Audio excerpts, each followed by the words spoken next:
Didn't hit it. Now we got your attention. Listen to us talk about NXT. Yeah. This is the midweek wrap-up.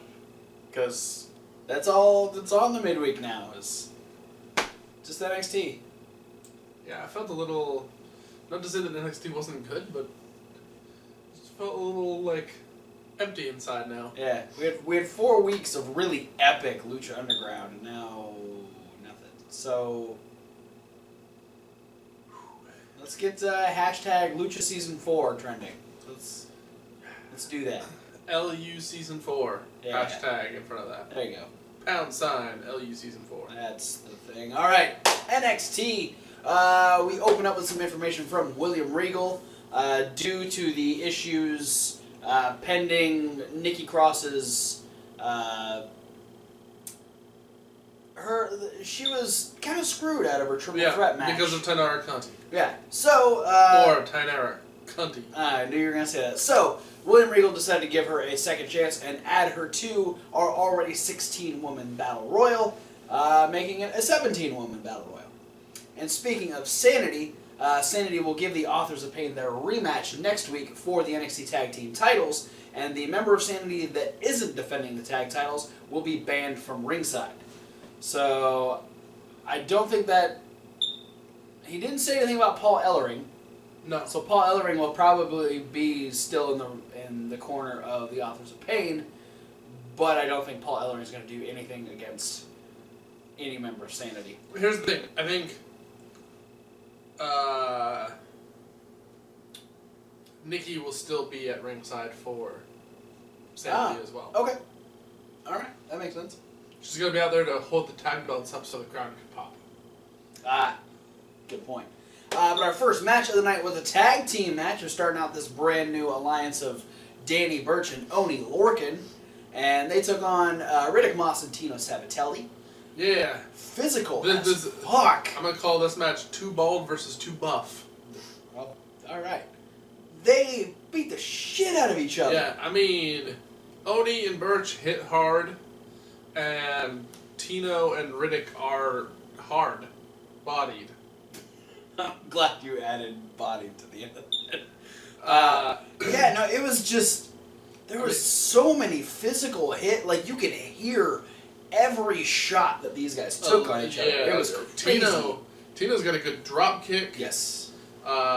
Burch and Oni love throwing some European uppercuts all over the place. Always.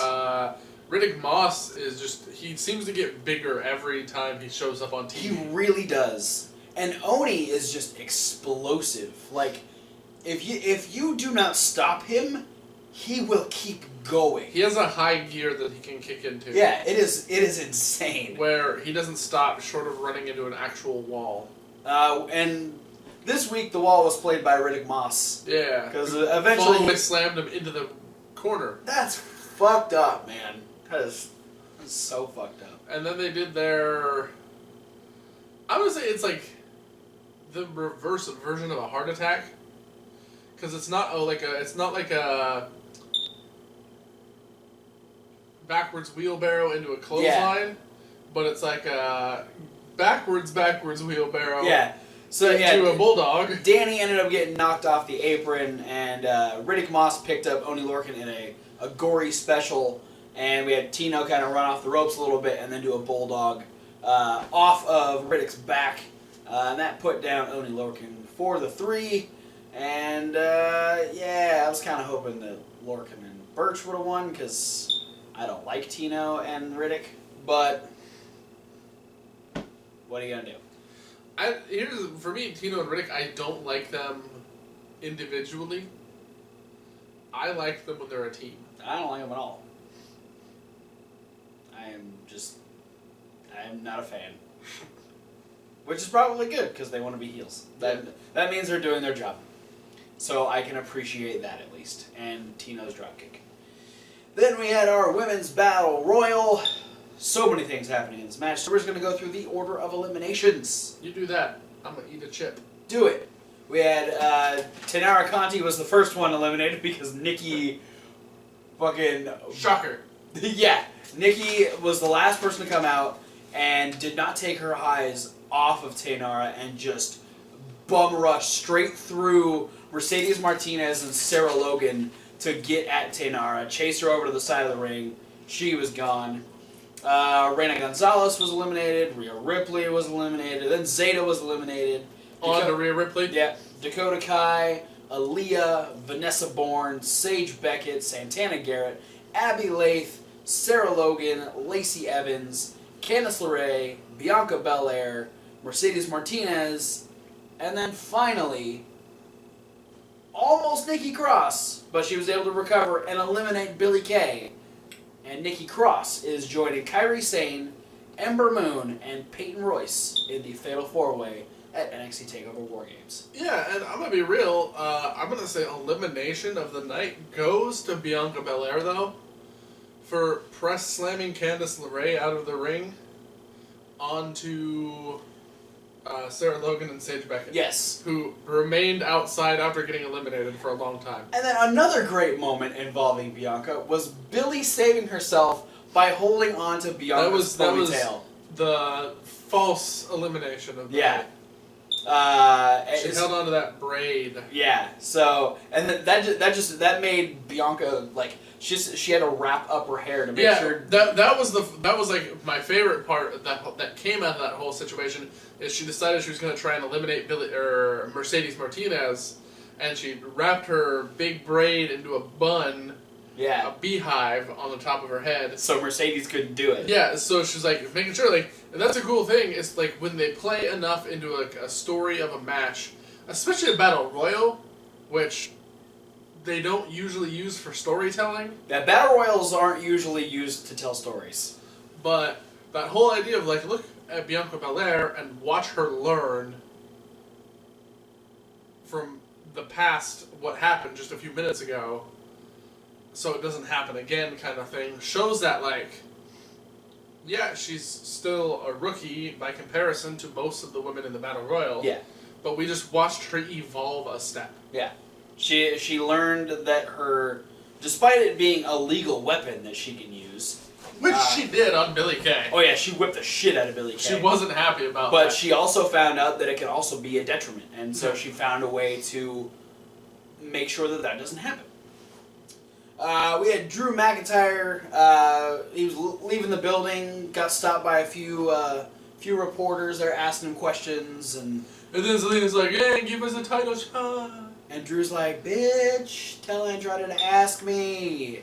And she's like, "Bitch." And then Drew walked away. We were supposed to have Aleister Black in action, but the only action he got was some chocolate from behind.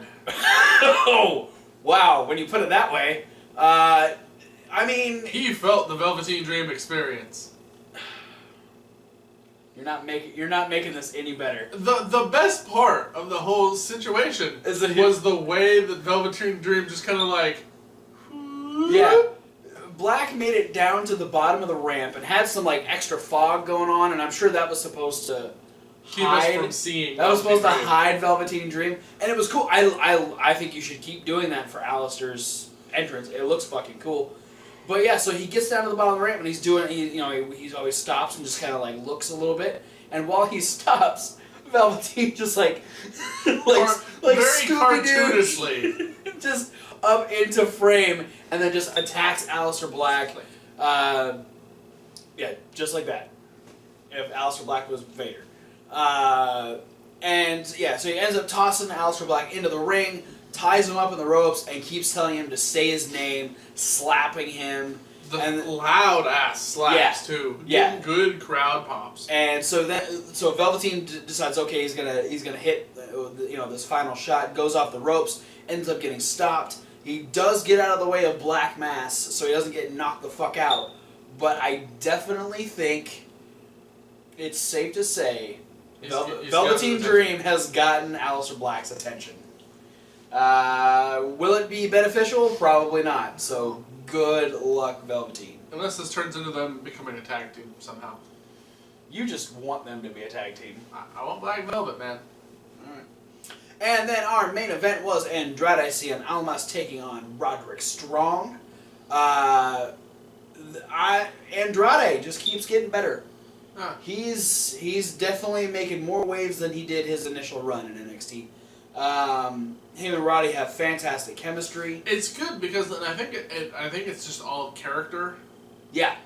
Because I think he felt sort of out of place with his original trying to be poppy and flashy and crowd favorite-y. Yeah.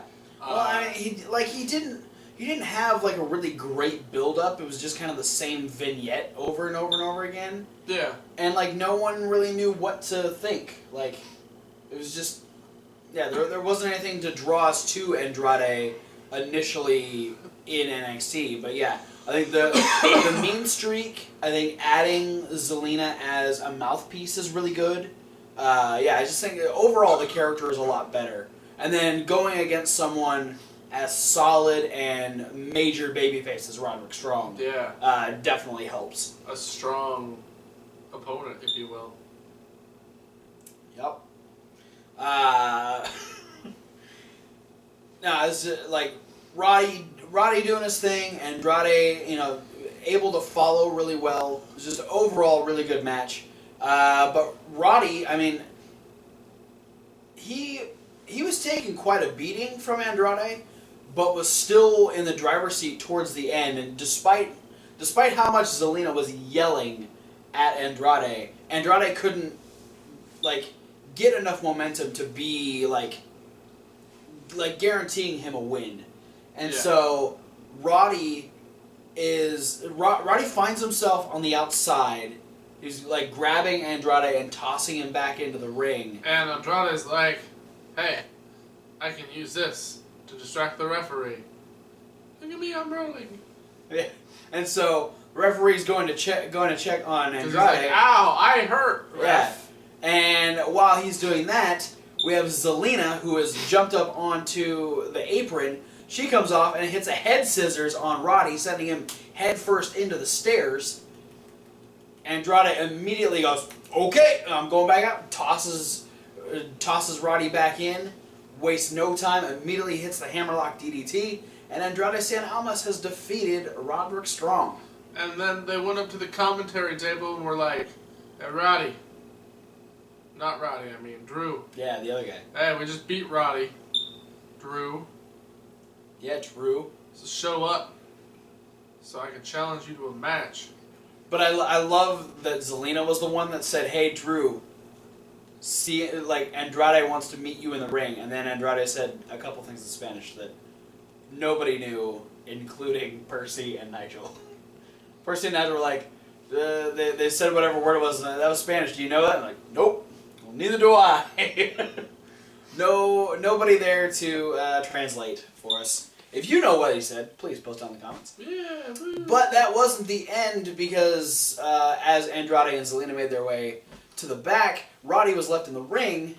Very disappointed. And then was approached by Undisputed Era, who have multiple times been trying to get Roddy to join Undisputed Era. Yeah, they kept saying, "Roddy, you're not a loser." Despite the fact that he just lost, but... It's Adam Cole, baby. Baby. He knows what he's talking about. Adam Cole ended up taking an armband that had the CFO logo on it, handed it to Roddy and told him to think about it. So they left Roddy in the ring to ponder potentially joining Undisputed Era. Will it happen? Don't know. We'll find it out. Possibly next week. But for now, guys, thanks for watching. Yep, no Lucha Underground. So... Hashtag LU Season 4. Please. Hashtag Lucha Season 4. Tweet at El Rey, or Lucha El Rey, at El Rey Network. Tweet at them. Twitter machine. Blow it up. No, Do it. that'll do anything. I meant like blow up their Twitter feed. Yeah, I know. But I mean, El Rey's not the one that's going to fund them. Nah, but if they get enough attention, someone might do it. Yeah. Like, comment, subscribe. Click the links down below. Yeah, there's a lot of links. Like a podcast. That's a SoundCloud link. And Reasonable Wrestling Fans. Reasonable to like wrestling. Coming up on Reasonable Wrestling Fans, you'll be able to see all of the new stuff that we got in this month's Pro Wrestling Crate. Including this 8x10. Who could it be? Doesn't it look amazing? I mean, we know. It is amazing, actually. But yeah, check that stuff out. Go back and check out a review of TLC. Yeah. Playlist. Yeah. We haven't mentioned the playlist in a while. And they're always in playlists, so I think if people are watching it, they're getting the idea. But yeah, Bitch slap the playlist. I don't think playlist deserves that.